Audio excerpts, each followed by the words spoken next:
good afternoon, please. Especially our newly appointed officers and their families, and our friends from the press. Ladies and gentlemen, it is with a great deal of pleasure that I announce two extremely important appointments that will impact the economic landscape of what we are aspiring for on the Philippines. So let me, first of all, since it is a new position, introduce Secretary Frederick Go, who has been appointed as Special Assistant to the President for Investment and Economic Affairs, and a gentleman that I do not think needs very much introduction, as he has been in public life since we were very young congressmen together, Secretary Ralph Recto for the Department of Finance. I trust that his fruitful years across many ventures have sharpened his acumen for the next big opportunity.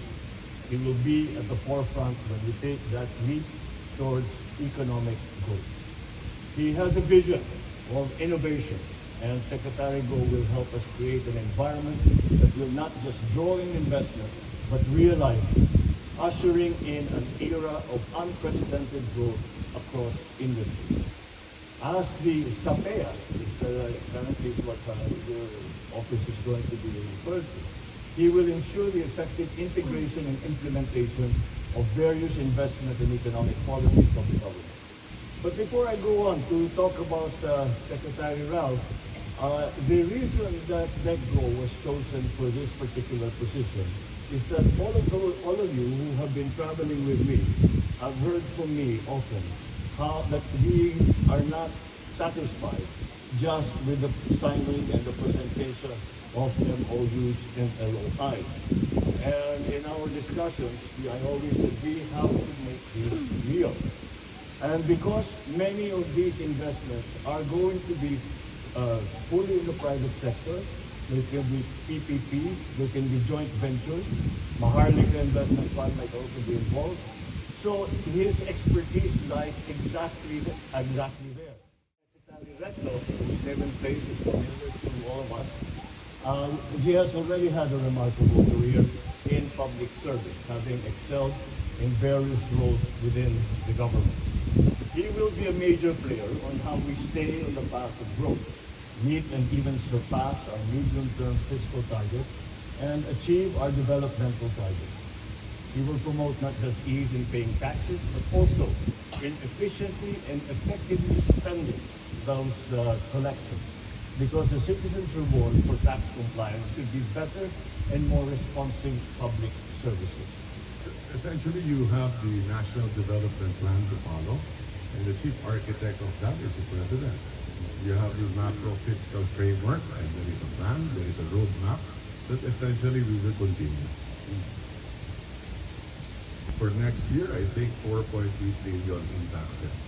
3 trillion with the BIR, 1 trillion with the DOC, and I think the Treasury is about 300 billion. So it's all about fiscal sustainability. And like I said, you have a National Development Plan to fund.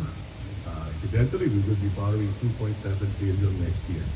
So every night when I wake up in the morning, dapat ang kolekta natin more or less 20 billion to fund all the needs of our people, the requirements of government. So and to make sure that that money is spent wisely. The idea is to stretch every peso,